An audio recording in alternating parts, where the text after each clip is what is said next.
Math की class में हम लोग रेशियो एंड प्रोपोर्शन का टॉपिक कर रहे थे। यदि ये वीडियो आपको पसंद आता है तो आप इस वीडियो को लाइक कर सकते हैं, शेयर कर सकते हैं तथा हमारे चैनल 2ITN सरकारी को सब्सक्राइब कर सकते हैं। तो हम लोग क्या करेंगे, हम लोग अगला क्वेश्चन लेते हैं। राम और श्याम की आय एवं व्यय का अनुपात क्रमशः 3:2 तथा 5:3 है। यदि दोनों अलग अलग 2000 रुपए की बचत करते हो तो राम की आय ज्ञात कीजिए। क्वेश्चन कह रहा है राम और श्याम की आय का अनुपात कितना दे रहा है, 3:2 तथा व्यय का अनुपात कितना दे रहा है, 5:3। और क्वेश्चन कह रहा है 2000 रुपए की राम बचत करता है, 2000 रुपए की श्याम बचत करता है, तो हमें राम की आय बतानी है। तो पहले क्या करेंगे, हम लोग क्वेश्चन को बेसिक करने की कोशिश करेंगे। तो हम क्या करेंगे, हमने आय का अनुपात लिखा, आय का अनुपात हमने लिखा, राम और श्याम की आय का अनुपात 3:2। तो हमने कहा कि राम 3x रुपए कमाता होगा और श्याम 2x रुपए कमाता होगा, ठीक है। तथा क्वेश्चन कह रहा है कि उनकी व्यय का अनुपात 5:3 है। व्यय का अनुपात कितना दे रहा है, 5:3।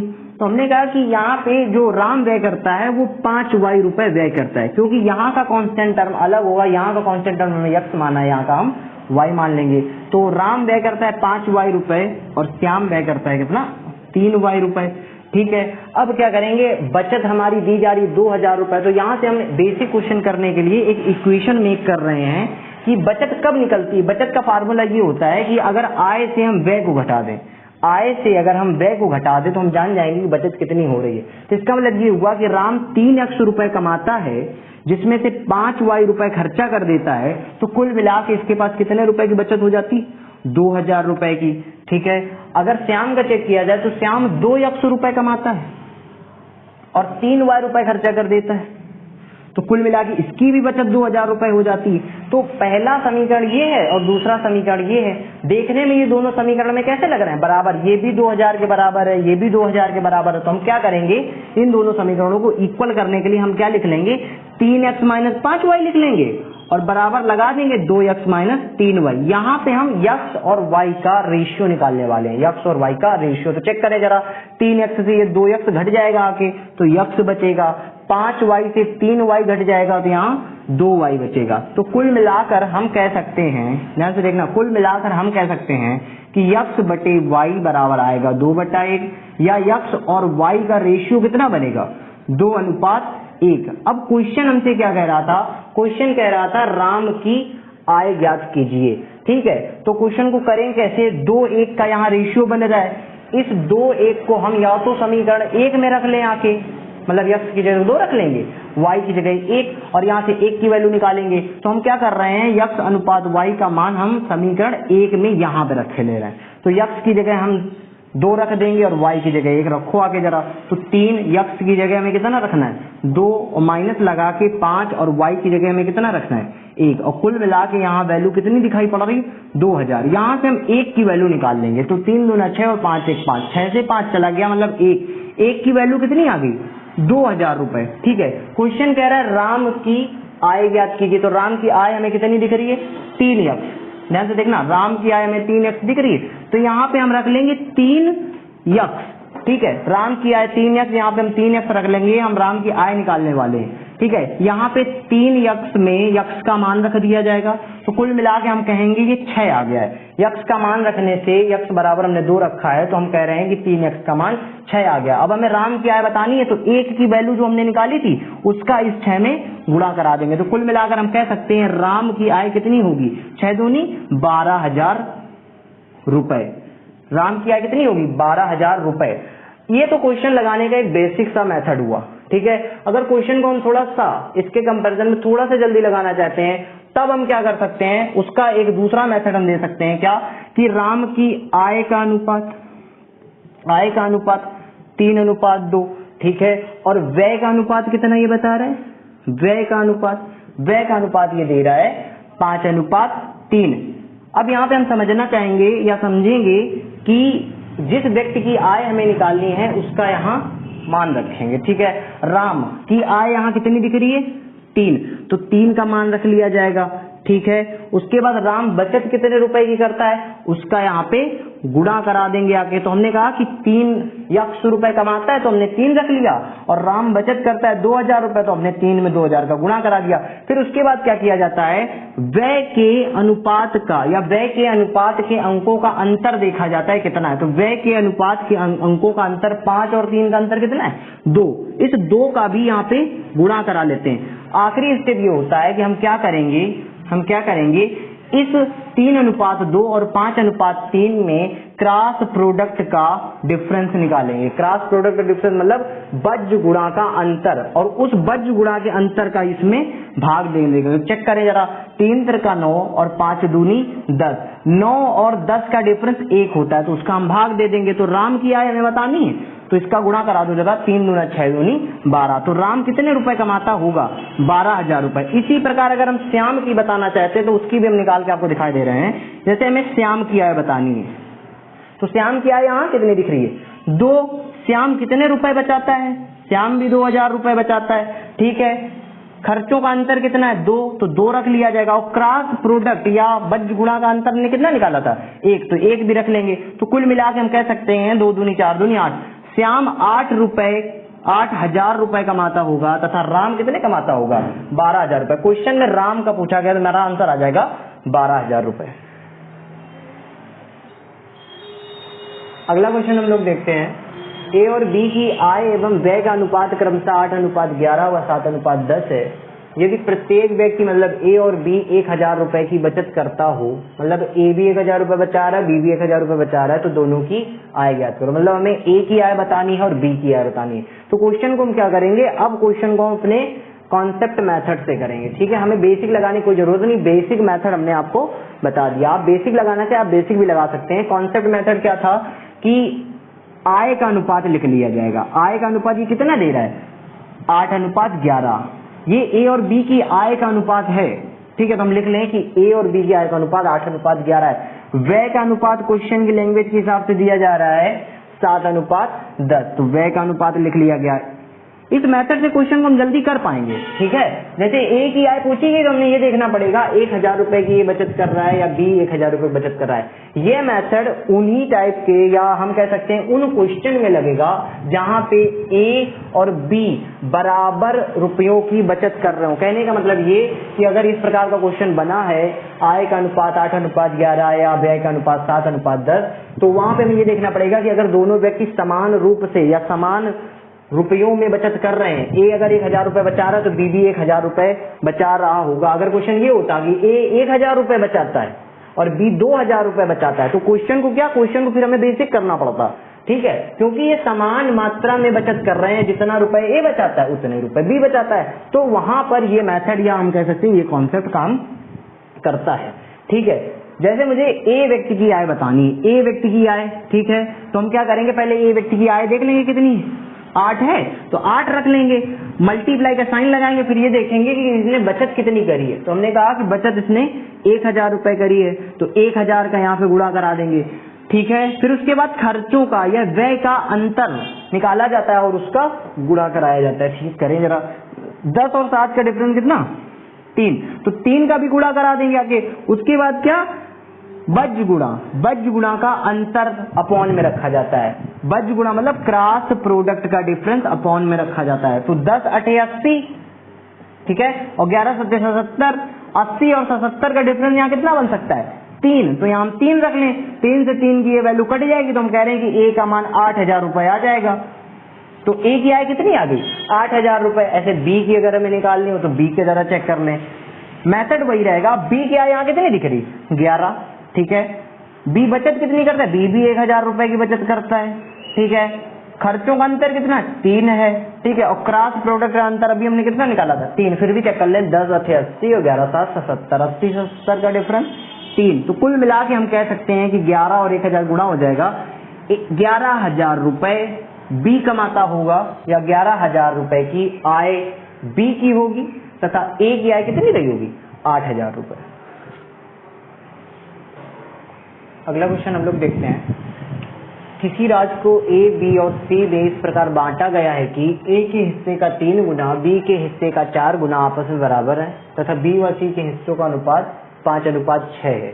यदि कुल राशि 15,900 रुपए हो तो ए का हिस्सा ज्ञात करो। तो क्वेश्चन की लैंग्वेज देखें और यहाँ कंडीशन देखें जरा कि ए के हिस्से का 3 गुना बी के हिस्से के 4 गुने के बराबर। तो हम क्या लिख लें कि ए के हिस्से का 3 गुना मतलब 3a बराबर होगा बी का हिस्सा कितना, माने बी का हिस्सा बी रहा होगा, हमने माना कि बी का हिस्सा बी था, ठीक है, या बी को 20 रुपए मिले होंगे। तो क्वेश्चन कह रहे हैं बी के हिस्से का 4 गुना ए के हिस्से के 3 गुने के बराबर है। तो हम कह सकते हैं कि 3a बराबर हो जाएगा 4b के, ठीक है। a अनुपात b अगर निकालना चाहे तो हम लिख सकते हैं कि a बटे b का मान रहा होगा, ठीक है, b को बटे में ले आएंगे 4/3। तो हम कह सकते हैं कि a अनुपात b कितना आएगा, a अनुपात b आएगा 4/3। क्वेश्चन ये कह रहा है कि B व C के हिस्सों का अनुपात 5/6। ये B और C के हिस्सों का अलग से अनुपात दे रहा है 5/6। जब भी कोई राशि बांटी जाती है A, B व C में तो हम मानते हैं क्या कि उनको राशि मिली होगी A अनुपात B अनुपात C में। तो क्या करेंगे हम A अनुपात B अनुपात C निकाल लेंगे। तो अनुपात निकालने का वही बेसिक मेथड क्या करते हैं, A अनुपात B लिख लेते हैं और B के सामने B लिख लेंगे, B रख लेंगे, अनुपात C लगा देंगे, ठीक है, और 4/3 यहाँ रख लिया जाएगा, ठीक है। और B की वैल्यू यहाँ 3 दिख रही है, यहाँ 5 दिख रही है, तो हम क्या करेंगे 3 के नीचे 5 लिख लेंगे और 5/6। इनका अनुपात निकालें। ये जो अनुपात निकल के आता है वो A, B और C का अनुपात होता है। गुणा कराएं तो क्या इसका इसमें गुणा करा देंगे, इसका इसमें करा देंगे, इसका इसमें करा देंगे। तो 6×3=18। C का मान या C का अनुपात के हिसाब से मान कितना आया 18, 5×3=15, ठीक है। और उसके बाद 5×4=20। तो हमने बोला कि अनुपात बनेगा A, B व C का 20:15:18। क्वेश्चन को हम कॉन्सेप्ट बेस्ड कर लेंगे। कैसे करेंगे, यहाँ से A का मान 20 दिख रहा है, B का मान 15 दिख रहा है और C का मान 18 दिख रहा है। तो इसका मतलब क्या 20, 15 और 18 को हम पहले क्या जोड़ लेंगे, क्योंकि A, B व C में जो भी राशि बांटी गई होगी वो 15,900 रुपए से ही इनको टुकड़ों में राशि बांटी गई होगी। मतलब इसको 20x मिला होगा, इसको 15x मिला होगा, इसको 18x। यहाँ से हम टोटल होल वैल्यू देख लें कि 20, 15 और 18 का टोटल मान या इनका योग कितना होता है। तो 20, 15 35 और 35, 18 कितने होते हैं 8, 5, 13 मतलब 53 होते हैं, ठीक है। तो हम कह दें कि 53 होते हैं A, B और C के यहाँ पे अनुपात का योग, या 53 होता है अनुपात का योग। तो 20 इसको मिला, 15 इसको मिला, 18 इसको मिला, ठीक है, 53। क्वेश्चन की लैंग्वेज के हिसाब से यहाँ टोटल मनी कितना दिख रहा है 15,900। तो यहाँ पे 53 बराबर 15,900 के रख लेंगे, ठीक है। उसके बाद इसका पाड़ा पढ़ेंगे या इससे हम 15,900 को कट करेंगे। तो कितने बार ये कट हो जाएगा 3 × 9 = 53, मतलब 3 बार ये काट देगा इसको। तो एक की वैल्यू कितनी आ जाएगी 300 रुपए, एक की वैल्यू 300 रुपए। अब क्वेश्चन करे ए का हिस्सा ज्ञात करो। तो ए का हिस्सा कितना है 20, या फिर हम कहें कि ए का हिस्सा 20x है, B का हिस्सा 15x है, C का हिस्सा 18x है। तो हमें कुल मिला के 20x की वैल्यू निकालनी है। x का मान या 1 का मान कितना आया 300, तो गुणा ही करा देंगे आके, ठीक है। तो 20 में 300 को गुणा करा दिया जाएगा। तो कुल मिलाकर हम कह सकते हैं कि 15,900 रुपए में ए का हिस्सा होगा कितना 6,000 रुपए। ए का हिस्सा होगा 6,000 रुपए। बी का अगर निकालना चाहे तो 15×3=45 मतलब 4,500। अगर सी का निकालना चाहे तो 18×3=54, 5,400।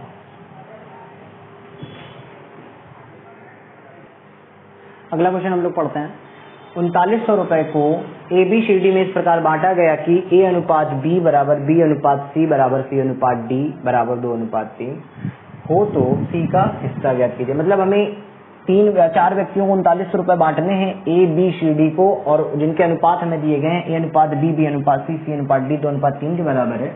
तो हमें C का हिस्सा बताना है। मतलब 3900 रुपए में C को कितने रुपए प्राप्त होंगे। तो अगर हमें 4 व्यक्तियों में ABCD में रुपया बांटना है तो हमें क्या पता होना चाहिए A अनुपात B अनुपात C अनुपात D पता होना चाहिए। तो करेंगे क्या, हम A अनुपात B लिख लेंगे। क्वेश्चन कह रहा है ये सारे अनुपात 2:3 के बराबर। तो हम कह दें कि A अनुपात B बराबर रहा होगा 2:3 के, ठीक है। B अनुपात C बराबर रहा होगा 2:3 के, ठीक है। और C अनुपात D बराबर रहा होगा 2:3 के। अब हम क्या करेंगे A अनुपात B अनुपात C अनुपात D निकालेंगे। तो उसको निकालने का मेथड क्या है कि A अनुपात B लिख लेंगे, B के नीचे B की वैल्यू, B अनुपात C लिख लेंगे, C के नीचे C की वैल्यू, हम C अनुपात D लिख लेंगे। उसी प्रकार से इनका भी क्रम सेट करेंगे हम जरा। हम क्या कह रहे हैं कि 2:3 लिख लेंगे, ठीक है। 2:3 लिख लेंगे और 2:3 लिख लेंगे। यहां से जो अनुपात बन के आएगा वो A अनुपात B अनुपात C अनुपात D होगा। करने का मेथड क्या है, पहले इन 3 संख्याओं को गुणा कराया जाता है। 3 3 9 27, ठीक है। फिर इन 2 संख्याओं को गुणा कराया जाता है और इसका गुणा इसमें कराया जाता है। तो 3 3 9 दूनी 18, ठीक है। फिर इन 2 संख्याओं को गुणा कराया जाता है किसके साथ, इसके साथ, ठीक है। तो 3 दूनी 6 दूनी 12, ठीक है। उसके बाद इन तीनों संख्याओं को गुणा करा दिया जाता है, तो हम कह सकते हैं 2 दूनी 4 दूनी 8। ये जो अनुपात 8 अनुपात 12 अनुपात 18 अनुपात 27 बन के आया है वो A B C D के भागों का अनुपात है। तो हम कह सकते हैं A को 8x मिला होगा, B को 12x मिला होगा, C को 18x मिला होगा और D को 27x मिला होगा। अगर कुल यहाँ पे x की वैल्यू देखी जाए, या हम कह रहे हैं कि हम पूरी योग देखें A B C D के अनुपात जो दिए जा रहे हैं उनका कुल योग कितना है, तो हम जरा चेक कर लें। 12 8 20, 20 18 38, 8 7 15, 20 65, कुल मिला के कह सकते हैं 45 20 65 कि ABCD का जो कुल योग या इनके अनुपातों का कुल योग यहाँ पे कितना बन रहा है 65। तो 65 यक्ष की कुल वैल्यू रही होगी कितनी 3900। तो हम 65 बराबर 3900 की कर दें, ठीक है। इसको हम कट कर लें जरा, तो कितनी बार कट हो जाएगा 56 56 के 30 56 36, मतलब कुल मिला के हम कह सकते हैं कि 1 बराबर किसके आ जाएगा, ये 60 बार कट हो रहा है, ठीक है। ये 60 बार इसको काट देगा तो 1 बराबर 60 के, ठीक है। क्वेश्चन में हमसे किसका हिस्सा पूछा गया, C का हिस्सा याद करो। C का हिस्सा में यहाँ कितना दिख रहा है 18, तो कुल मिला के हम 60 का गुणा करा देंगे किसमें 18 में, ठीक है। अगर A का हिस्सा पूछा था तो किसमें कराते 8 में, B का पूछता तो 12 में और D का पूछता तो 27 में। हम 60 में 18 का गुणा करा दें, C का हिस्सा आएगा 18 गुणे 60, तो 18 की टेबल पढ़ो रोज जरा, 18 पंचे 90 6 108, मतलब 1080 रुपए 3900 रुपए में 1080 रुपए C को प्राप्त होंगे। अगर क्वेश्चन होता है A को कितना प्राप्त होगा, तो चेक करिए जरा 8 छंग 48, मतलब हम कह रहे हैं कि 480 रुपए 3900 रुपए में A को प्राप्त होंगे। B को भी हम ऐसे चेक कर सकते हैं और D को भी हम ऐसे चेक कर सकते हैं।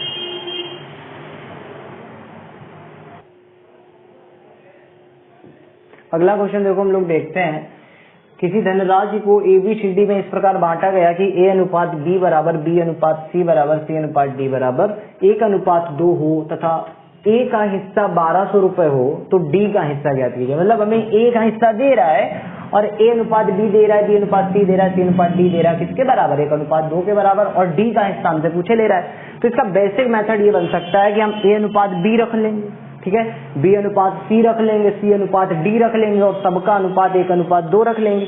फिर ABCD का अनुपात निकालेंगे, ठीक है। फिर कंपेयर कराएंगे A के हिस्से का कि A का हिस्सा कितना है 1200, वहां से A का मान अगर 1 आया तो हम 1 बराबर 1200 रख देंगे, ठीक है। उसके बाद D का मान निकालेंगे। ये एक बेसिक मेथड हुआ, ठीक है। अगर इस प्रकार का क्वेश्चन आए और हमें करना हो तो करते कैसे हैं, उसको जरा ध्यान से देखते हैं कि A अनुपात B हमें दिया जा रहा है 1:2, ठीक है। B अनुपात C हमें दिया जा रहा है 1:2, क्योंकि सारे अनुपात बराबर है, ठीक है। और C अनुपात D हमें दिया जा रहा है 1:2। क्वेश्चन में A के हिस्से की, या हम कह सकते हैं A की वैल्यू दी गई है और D की हमसे पूछी गई है, तो करेंगे क्या, हमने बताया था कि अगर इन्हीं सारी संख्याओं को गुणा कर दिया जाए, पिछली वीडियो में ये बात बता चुके हैं या हमने इस बात का डिस्कशन किया था कि अगर इन्हीं संख्याओं का गुणा कर दिया जाए तो वो अनुपात बन के आता है पहली संख्या तथा आखिरी संख्या, ठीक है। या हम कह सकते हैं फर्स्ट डिजिट का और लास्ट डिजिट का वो अनुपात बनता है, ए अनुपात D, या फर्स्ट लेटर या लास्ट लेटर का अनुपात बनता है, ठीक है। तो गुणा कराएं जरा, 1 1 में 1 1 में, मतलब 1 और 2 दूनी 4 दूनी 8, मतलब 8। ये अनुपात बन चुका है किसका, A अनुपात D का। तो A का हिस्सा ये बता रहे 1200, यहाँ से A का हिस्सा कितना दिख रहा है 1, तो 1 की वैल्यू 1200 के बराबर रही होगी। यहाँ से कंपेयर अगर कराएं तो क्वेश्चन कह रहा है A का हिस्सा 1200 है, यहाँ से A का हिस्सा कितना दिख रहा है 1, और क्वेश्चन कह रहा है D का हिस्सा ज्ञात करो। 1 की वैल्यू 1200 है और D का हिस्सा कितना है 8, तो 1200 का 8 में गुणा करा देंगे, तो कुल मिला के हम कह सकते हैं कि D का हिस्सा होगा 8 गुणे 1200, ठीक है। मल्टीप्लाई कराओ 12 8 से 96, ठीक है। तो कुल मिलाकर D का हिस्सा आ जाएगा 9800 रुपए। अगला क्वेश्चन हम लोग पढ़ते हैं ए के हिस्से में 20 रुपए मिला दिए जाएं तथा बी के हिस्से से 25 रुपए कम कर दिए जाएं तो उनके हिस्सों का अनुपात 4:5 हो जाता है। यदि कुल राशि 2165 रुपए हो तो ए का हिस्सा ज्ञात कीजिए। क्वेश्चन की लैंग्वेज ये है कि जब ए के हिस्से में 20 रुपए मिला देते हैं और जब बी के हिस्से में 25 रुपए कम कर देते हैं तब नया अनुपात बन के आता है 4:5। मतलब इनके हिस्सों का अनुपात कुछ रहा होगा। ठीक है, तो करेंगे कैसे, हम क्या करेंगे, पहले इसको बेसिक लगाएंगे। ठीक है, पहले इसको बेसिक लगाएंगे। हम कहेंगे कि ए और बी का जो नया अनुपात बनता है वो 4:5 है। बेसिक लगा रहा है। ठीक है, तो ए का बाद में हिस्सा रहा होगा 4x और बी का बाद में हिस्सा रहा होगा 5x। और क्वेश्चन की लैंग्वेज क्या कह रहा है, जब ए के हिस्से में 20 रुपए मिला दिए जाते हैं तो ए का पुराना हिस्सा कितना रहा होगा। जब ए के हिस्से में 20 रुपए मिलाए गए होंगे तभी तो ये 4x बना होगा। तो हम कह सकते हैं कि ए का पुराना हिस्सा रहा होगा 4x - 20। ठीक है, और क्वेश्चन कह रहा है बी के हिस्से से 25 रुपए निकाल लिए जाते हैं तब नया अनुपात 4:5 बनता है। तो इसका मतलब इसका हिस्सा कितना है रियल में, मतलब प्रेजेंट में 5x। ठीक है, क्वेश्चन कह रहा है 25 रुपए कम कर दिए जाते हैं तब ये 5x बनता है। तो इसमें 25 रुपए क्या करेंगे, जोड़ देंगे। ठीक है, ए को मिला होगा शुरुआत में 4x - 20 और बी को मिला होगा शुरुआत में 5x + 25 और कुल राशि कितनी दिखाई जा रही है 2165। तो इन्हीं दोनों हिस्सों का योग अगर किया जाए प्लस 5x + 25 तो 2165 के बराबर हो जाएगा। ठीक है, सोल्यूशन करें चला, तो 4x और 5x कुल मिला के कितने बने रहे 9x और 20 25 से लेस हो जाएगा, यहाँ प्लस क्या 5 बनेगा 2165।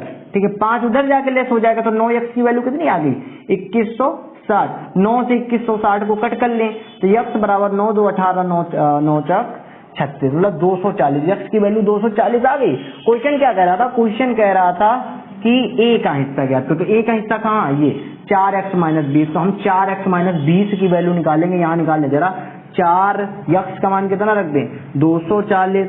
ठीक है, और -20 कर देंगे। ठीक है, तो 24 चौको 96 960 से 20 रुपए कम हो गए तो कुल मिला के ए का हिस्सा कितना आ जाएगा 940 रुपए। देखो ये 960 बना रहा है 24 चौको 96 के हिसाब से और 20 रुपए कम हो रहा है तो ए का हिस्सा आ गया 940।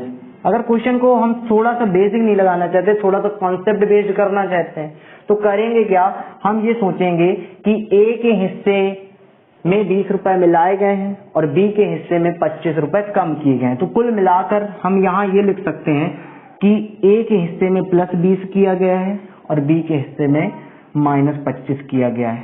तो यहाँ से वैल्यू निकाले तो -5। तो हम कह रहे हैं टोटल या कुल रुपयों में कमी कितने रुपए की आई है 5 रुपए की कमी और कुल रुपए यहाँ कितने दिख रहे हैं 2165। तो इसका मतलब ये हुआ कि जो ए अनुपात बी का नया अनुपात बना होगा 4:5 वो 2165 के बराबर नहीं होगा, उसमें 5 रुपए की कमी हो जाएगी। वो अनुपात बराबर हो जाएगा या उनके भागों का योग बराबर हो जाएगा 2165 में 5 रुपए की कमी करा दें तो कह सकते हैं कि 2160 रुपए के बराबर होगा। यहाँ 5 और 4 को जोड़ दिया जाए तो कुल भाग कितना दिख रहा है 9। तो 9 की वैल्यू कितने के बराबर हो गई 2160 के। तो 1 की वैल्यू जरा चेक कर लें, 1 की वैल्यू कितनी होगी, अभी क्वेश्चन किया हमने कि 240 के बराबर होगी। ठीक है, क्वेश्चन कह रहा है कि ए का हिस्सा ज्ञात कीजिए। तो 240 से पहले हम 4 में गुणा करा लेंगे आके तो हम कहेंगे 960। ठीक है, ये अनुपात बाद का अनुपात है। ठीक है, क्वेश्चन कह रहा है ए के हिस्से में 20 रुपए मिला दिए जाएं। इसका मतलब जब ए के हिस्से में 20 रुपए मिला दिए गए होंगे तब उसके रुपए हो गए होंगे 960। तो 20 रुपए हमें यहाँ पे घटाना पड़ेगा तो ये आंसर आ जाएगा 940। जब हम किसी भी व्यक्ति के रुपए में 20 रुपए मिलाए दे रहे हैं तब उसका रुपया या ए का रुपया बन रहा है 960। तो 20 रुपए हम जब कम करेंगे तो उसकी एक्चुअल राशि पता चल जाएगी। ठीक है, तो इसका आंसर कितना आ जाएगा 940। देखो अगला क्वेश्चन पढ़ते हैं। ए बी व सी की कुल आय 76,000 रुपए। यदि वे अपनी आय का क्रमशः 30%, 25% और 20% बचाते हो तथा एबीसी की बचत का अनुपात 9:5:6 हो तो ए की आय ज्ञात कीजिए। क्वेश्चन कह रहा है कि जो तीनों व्यक्ति हैं ए बी सी वो कुल मिलाकर 76,000 रुपए कमाते हैं और ए अपनी जितनी भी आय है उसकी या जितना भी वो कमाता है उसका 30% बचाता है, बी 25% बचाता है और सी 20% बचाता है। ठीक है, एबीसी की जब बचत का अनुपात किया गया या उनकी रुपयों की बचत का अनुपात किया गया तो 9:5:6 निकला। तो क्वेश्चन है ए की आय ज्ञात कीजिए। इस प्रकार के क्वेश्चन कैसे करेंगे, सबको पहले तो बेसिक ही करेंगे तो क्वेश्चन थोड़ा सा जल्दी अच्छे से समझ में आ सकता है हम लोगों को। क्या कि हमने माना कि ए रुपए कमाता है ठीक है, यहाँ पे लिख लें ए रुपए कमाता है और क्वेश्चन कह रहे हैं ए अपने ए रुपए में 30% बचाता है।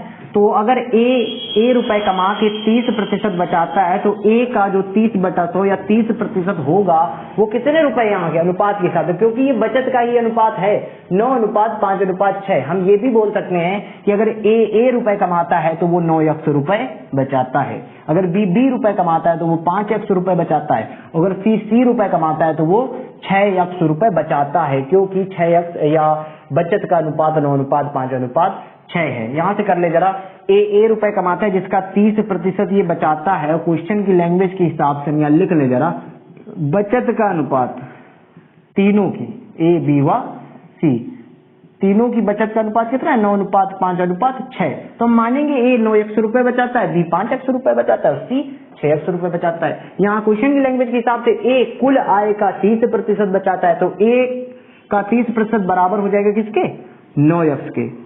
इसी प्रकार हमने माना बी रुपए कमाता है, या कुल आय बी की बी रुपए, तो बी अब बचाता कितना है 25%, तो लिख ले 25/100 ये बचाता है, वो बराबर कितने 5x के, ये 5x बचाता है क्वेश्चन की लैंग्वेज के हिसाब से। ठीक है, सी का जरा चेक कर लें, सी बचत करता है 20%, तो सी का जो 20% होगा 20/100 वो बराबर हो जाएगा कितने के 6x के, क्योंकि ये भी बचत है और ये भी बचत है। कांस्टेंट टर्म ने इसलिए माना है कि 9:5:6 को शो करने के लिए, या हम इनको अगर दिखाना चाहते हैं कि यहाँ पे कितना रुपया था, तो कोई कांस्टेंट टर्म यहाँ पे या कोई कांस्टेंट वैल्यू जब कटती है तभी तो अनुपात बनता है। तो हमने माना कि यहाँ 9x रुपया रहा होगा, यहाँ 5x रुपया रहा होगा, यहाँ 6x रुपया रहा होगा। ठीक है, तो बचत देख ली हमने कि ये 30% बचाता है, बी 25% बचाता है, सी 20% बचाता है, ए रुपए कमाता है, बी रुपए कमाता है, सी रुपए कमाता है। ठीक है, अगर ए की आय ए, बी की आय बी और सी की आय सी है, तो हमें ए बी सी के मान पता चल जाए तो कुल आय के बराबर कर देंगे, 76,000 रुपए के बराबर कर देंगे। यहाँ से हम सोल्यूशन कर लें जरा, तो 3 3 9, ठीक है ये कट गया, तो ए का मान यहाँ कितना आ रहा है 10 न्यू 30x दिख रहा है। ठीक है, बी का मान 25, 400, 4 पंचे 20, कुल मिला के बी का मान यहाँ आ गया 20x।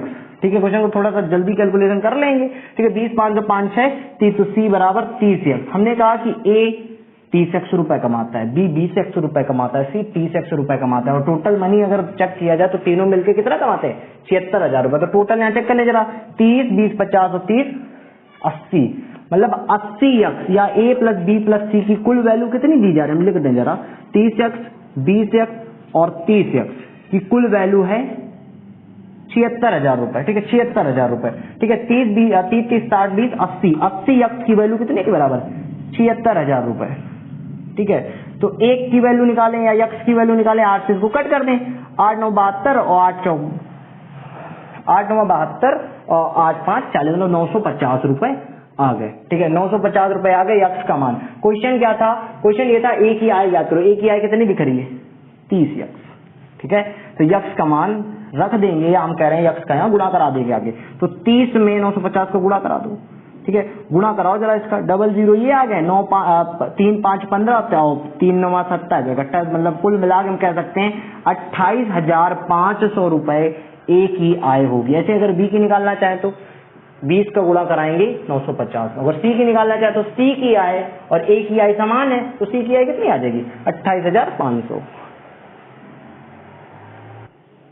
अगला क्वेश्चन पढ़ते हैं हम लोग, ए और बी की आय का अनुपात 5:3 है तथा ए बी सी के खर्चों का अनुपात 8:5:2 है। यदि सी 2,000 रुपए खर्च करता हो तथा बी 700 रुपए बचाता हो तो ए की आय ज्ञात करो। इस प्रकार का क्वेश्चन कैसे करेंगे, देखो ये क्वेश्चन जैसे हमें करना है तो हमें कंडीशन देखनी पड़ेगी, कंडीशन यहाँ कितनी बन रही है। तो पहली कंडीशन है ए बी की आय का अनुपात 5:3, ए बी सी के खर्चों का अनुपात 8:5:2, सी 2,000 रुपए बचाता है, बी 700 रुपए, कुल मिला के 4 बातें बताई गई हमें।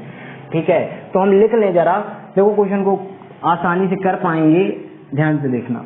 ठीक है, ए और बी की आय का अनुपात, तो आय पूछी किसकी गई है ए की आय। ठीक है, तो आय हम अलग रख लें, ए बी की आय का अनुपात 5:3 है। ठीक है, यक्स की वैल्यू निकाल के अगर हम यहाँ पे किसकी बतानी ए की, ए की आय कितनी दिख रही 5x। अगर x की वैल्यू निकाल के हम 5 में गुणा करा दे तो हमें आय पता चल जाएगी, बिकॉज ए बी की आय का अनुपात 5:3 है। ठीक है, पहली कंडीशन हमने रख ली। क्वेश्चन कह रहा है ए बी सी के खर्चों का अनुपात 8:5:2 है। तो ये देखो ये आय है। ठीक है, खर्चों का हम क्या लिखें, खर्चों का अनुपात, खर्चों, ठीक है खर्चों लिख लें, अरे खर्चों, ठीक है खर्चों का अनुपात ए बी सी के खर्चों का अनुपात कितना है 8:5:2। ठीक है, तो क्वेश्चन यहीं से शुरू करेंगे। सी 2000 रुपए खर्च करता है, यहाँ के हिसाब से सी कितने रुपए खर्चा है 2 रुपए। तो हमने माना कि सी 2x रुपए खर्च करता है, बी 5x रुपए खर्च करता है तथा ए 8x। हमें लिख ले जरा, 8x ये खर्चा करता है, 5x ये खर्चा करता है, 2x ये खर्चा करता है। ठीक है, क्वेश्चन कह रहा है सी 2000 रुपए खर्च करता है, सी यहाँ से कितने खर्चा करता है 2x रुपए। तो सी का खर्च अगर हम निकालें, सी का खर्च कितना है, क्वेश्चन की लैंग्वेज के हिसाब से 2000 रुपए, यहाँ के हिसाब से कितना है 2x। तो हम 2x बराबर 2000 के कर दें। ठीक है, कट कर लो जरा, x बराबर 1000 के आ गया। ठीक है, x बराबर 1000 रुपए।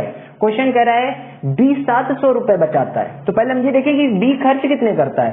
तो x की वैल्यू 1000 आ गई है, बी यहाँ से कितना खर्च कर रहा है 5x। हम कह रहे हैं बी यहाँ से 5x खर्चा कर रहा है। तो बी का खर्च निकालो जरा, बी का खर्च कितना आया 5x। तो 5x थोड़ा 5x की वैल्यू रख देंगे 1000, हम कह देंगे बी खर्च करता है 5000 रुपए। ठीक है, क्वेश्चन कह रहा है बी 700 रुपए बचाता है। तो ए की आय ज्ञात कीजिए। ठीक है, ध्यान से समझना, बी अगर 5000 रुपए खर्च करता है और 700 रुपए बचाता है तो इसका सीधा सीधा अर्थ ये हुआ, इसको यहाँ देखें कि बी की आय कितनी होगी, बी की आय कितनी होगी, आय बराबर बचत प्लस खर्च होती है। तो बी की बचत कितनी है 700 रुपए। ठीक है, बी की खर्च कितना है या बी का खर्च कितना है 5000 रुपए। तो हमने कहा कि बी की आय कितनी होगी 5700 रुपए या 5700 रुपए। क्वेश्चन की लैंग्वेज शुरुआत में दी गई थी ए और बी की आय का अनुपात 5:3 है। यहाँ से बी की आय कितनी दिख रही है 3x हम यहाँ पे लेट कर चुके हैं, तो हम इसको 3y भी मान सकते हैं, 3y। तो हम कह देंगे कि बी की आय कुल है 5700 रुपए, लेकिन क्वेश्चन की लैंग्वेज के हिसाब से 3y। तो 3y का मान रख लें जरा, यहाँ से ये मान यहाँ रखे ले रहे हैं, 3y का मान कितने के बराबर रख लें 5700 के, क्योंकि क्वेश्चन की लैंग्वेज ही है ए और बी की आय का अनुपात 5:3 है। बी की आय हमने निकाल ली है 5700 रुपए। आय कैसे निकलती है बचत प्लस खर्च से, बचत और खर्चों के योग से। बी की आय 3y मानी, यक्स इसलिए नहीं मानी कि यक्स हम यहाँ पे लेट कर चुके हैं। ठीक है, 3y बराबर होगा 5700 के, तो y बराबर कितने के हो जाएगा 19 या 57 मतलब 1900 रुपए के। क्वेश्चन क्या कह रहा है, क्वेश्चन कह रहा है ए की आय ज्ञात करो। ए की आय कितनी दिख रही है 5y, 5x भी बोल सकते हैं, x हम लेट कर चुके हैं तो हम यहाँ बोल रहे हैं 5y। तो ए की आय यहाँ के हिसाब से कितनी बन रही है 5y। y का मान रख दें जरा यहाँ पे आके, या फिर हम कह रहे हैं कि 5 में 1900 का गुणा करा देंगे तो 19 पंचे 95। तो ए की कुल आय रही होगी, मल्टीप्लाई कराओ 19 पंचे 95, 9500 रुपए। ए की आय 9500 रुपए आ जाएगी।